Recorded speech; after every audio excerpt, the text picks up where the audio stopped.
और माननीय हमारे नेता तेजस्वी यादव जी, जिन्होंने मैं कभी चुनाव लड़ना चाहता नहीं था, लेकिन का कर बोलो भगवान जो चाहे तो उन्हें होला। हम हमेशा दूर रहना चाहता नहीं, लेकिन शायद अभी के बिहार के बदलाव में जब भैया बोले कि ना बाबू बिहार हमें के सब भाई के मिल के बदले के, तो हम कहने की चलिए भैया का आदेश है और चाचा का आदेश है, तो महागठबंधन का हिस्सा में बोला बना भी। और मैं आज भी कह रहा हूं कि हमेशा से एनडीए के नेताओं ने जंगल राज, ये जंगल राज, वो जंगल राज। मैं आप सब उनसे एक सवाल करिए, और यहाँ मीडिया के भी लोग हैं, आप जब उनसे सवाल करिए ना तो जंगल राज के बारे में नहीं, बल्कि ये पूछिए कि उसके बाद आपने बिहार को क्या दिया है, वो बताइए। हमेशा से जंगल राज करते रहे। अरे 20 साल से बिहार आपके हाथ में है, तो क्या आप मंगल राज बना दिए? आज भी तो हत्याएं इतनी हो रही है। 4 दिन पहले आरा में बेटा और बाप को मार दिया गया। अभी एक यादव समाज के ही थे, दुलारचंद यादव जी को मार दिया गया। तो फिर ये कौन सा राज है, हमें कोई बताएगा? अब मैं कुछ बोल देता हूं तो एक मेरे बड़े भाई हैं, कहते हैं कि मैं सनातन विरोधी हो गया। हम ही को आता नहीं कि ये भाई तुम मंदिर बनाओ, मस्जिद बनाओ, या कि स्कूलिया के तहत फूफा बनल है। बेरोजगारी के हटाई, ओकरा खातिर हमने का अमेरिका का ट्रम्प के वोट दे जा। आज बेरोजगार कौन है? जो 20 साल का बच्चा होगा वो शिक्षा से दूर हुआ है ना। और इस 20 साल माननीय चाचा नीतीश कुमार जी का सरकार था, तो पूछेंगे नहीं ये बच्चे सवाल। सब ये भीड़ को कह रहे हैं कि ये तस्वीर लेने वाला भीड़ है, उनको पता नहीं कि ये भारत की तस्वीर बदलने वाली भीड़ है। मैं नेता नहीं, मैं बेटा हूं, और राजेश भैया के लिए मैं इसलिए आया हूं कि बिहार बदल रहा है। कुछ दिन पहले छपरा में भी चुनाव था, पूरा केंद्र लग गया खेसरिया के हरावे था। अब सोचो लो कि खेसरिया लो पकाता ना भारी पड़ता। अभी तक हम मैदान में उतरल आ रहे, अब उतर गए बने। ये धरती पर ना अगर बहुत आगे बढ़िएगा ना तो दुश्मन पैदा होते हैं। इसका मतलब मैं आगे बढ़ रहा हूं, और मैं ही नहीं पूरा बिहार आगे बढ़ रहा है। आज तक बताइए इस 20 साल में मैं सबसे पूछना चाहता हूं कि जात पात हटाकर जब विकास होता है ना भैया, तो अस्पताल बनता है ना, तो ये नहीं देखता है ना कि ये किस जाति के नेता ने बनवाया है। हर वर्ग के लोगों का इलाज होता है। बेहतर यूनिवर्सिटी बनती है तो हर वर्ग के बच्चे उसमें पढ़ते हैं। अगर रोजगार फैक्ट्री लगती है तो किसी एक वर्ग का व्यक्ति उसको बनाता है। कि हमारा उठलाली के रोटी बोर के गाना की वजह से बर्बाद भइल। ये इनके पास अपना काम बताने के लिए एक शब्द नहीं है। एक गिना दे कि एक भी काम इन्होंने किया है। ये सिर्फ जंगल राज पे बात करते हैं। आप इनसे पूछिए, कोई भी नेता, अभी देखे हम 2-3 दिन पहले देखे कि 3-4 भाजपा के नेता को पब्लिकों ने दौड़ा दिया। आप ही दौड़ाइएगा तभी ऐसा होगा, तभी ये नेता डरेंगे कि नहीं हमें चुना गया है बच्चों के भविष्य के लिए, बिहार के रोजी रोजगार के लिए।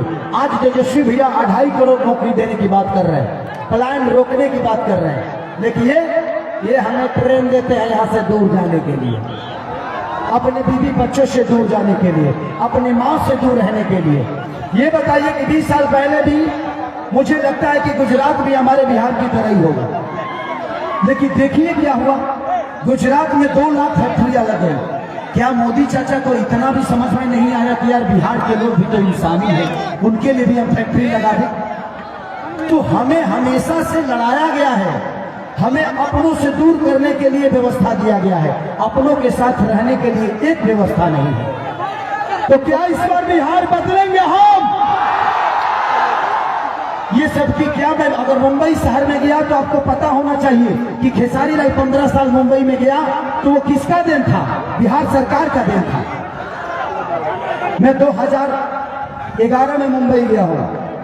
मैं भी चाहता था कि अपने माँ के आशीर्वाद लेके जब घर से निकलूं तो पूरे दिन फिर अपने माँ का आशीर्वाद लूं, लेकिन इन्होंने मेरे माँ के आशीर्वाद से दूर रखा, मेरे पापा के उस दुलार से दूर रखा, मेरे बुजुर्गों के आशीर्वाद से दूर रखा।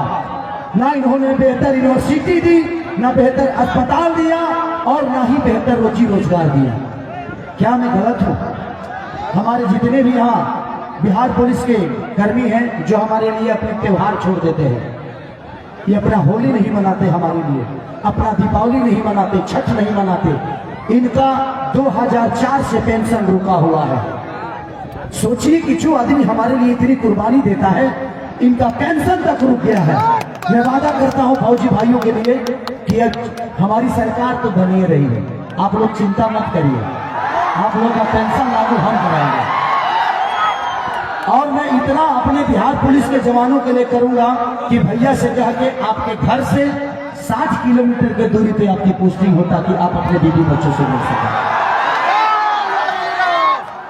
पहले हम दौड़ियो जाता नहीं, हम दौड़े खातिर फौजी के तैयारी कर रहे, निकालियो लगे रही हो गए, लेकिन भाई एने हम एको बार ना देखने कि बिहार पुलिस के दौड़ कहीं होता नहीं।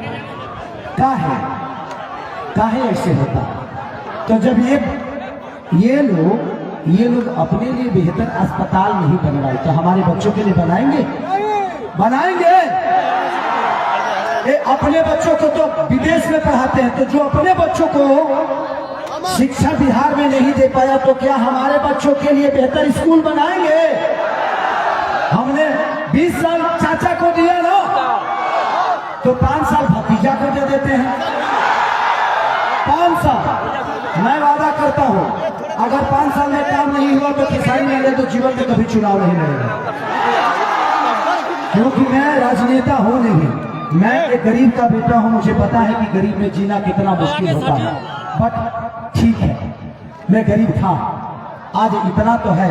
और हमारी सरकार जब आएगी, माननीय राजेश भैया को आप लोग तो जिता ही दिया है।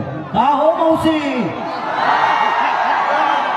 अरे सुना लो, नीचे जगह बना हुआ स्कूल होगा तो में टाइम ना लगे।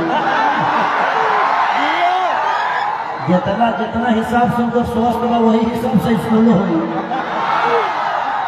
जितनी भी हमारे माता बहन बेटी यहाँ बैठी है सबको दिल से प्रणाम। एक बार आप लोग हाथ उठाकर आशीर्वाद दे दीजिए बेचारी को।